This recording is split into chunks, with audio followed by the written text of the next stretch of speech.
So last weekend I rewatched Brand New Day, but this time I decided watching ScreenX. So what exactly is ScreenX? ScreenX is a PLF experience that provides screens on the sidewalls of the theaters, and this is supposed to give the impression of a 270-degree view of the film. Now I say impression because if you look at these different videos I'm providing, you'll see that some theaters are more boxed, just like mine, and some have a bit more angular, and I feel like that gives a more of a 270-degree angle of the film, and yes, this would be very important to my experience with the film. Now, until Brand New Day, with one exception, what ScreenX would do is they would provide these side images themselves by creating them with CGI. Now, this did lead to some mixed reviews because there would be some inconsistencies in the quality of the side screens, and it's these mixed reviews that made me steer away from even trying the format. The only exception where I wanted to try it is with Top Gun Maverick, and that's because since they had multiple cameras filming the planes, they would use that extra footage from those flying sequences to fill in the side screens. Now, what makes Brand New Day different? Well, this time around, ScreenX would actually provide a camera to the team that would give a 270-degree view,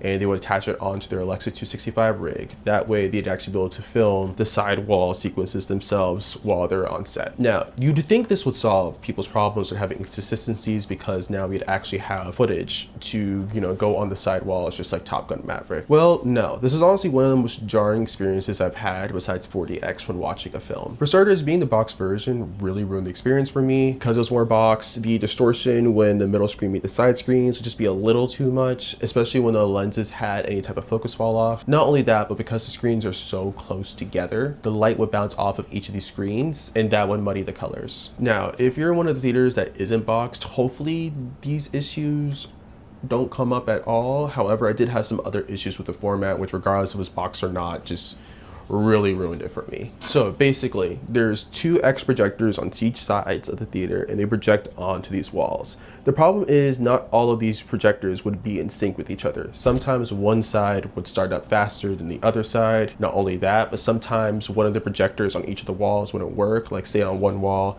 the front half would be working, the back half would show an error, which also just ruined the immersion for me. Not only that, but the colors just never matched between the center screen and the side screen, especially the color temperature. The middle screen was a lot warmer and the side screens were much cooler. And for most of the film, this wasn't really an issue. However, there were some screens were just way too ridiculous. Like there's this one scene where there's a close-up on Peter and his skin in the middle screen had all of this warmth to it, but on the side wall he looked paler than Edward from Twilight. Okay, another thing that didn't affect every single time there's expanded sequence, but there was just a lack of detail in the side screens, and for most part it wouldn't matter, but there are some sequences where it just didn't work. Now, these screens aren't meant to draw your attention. They're supposed to just be there to fill your peripheral view just to make the experience more immersive. But I feel like the whole ScreenX thing kind of just does the opposite, and it kind of just ignores great composition. Because when you compose your shots well for depth, it already gives you the illusion that you're looking at something that's more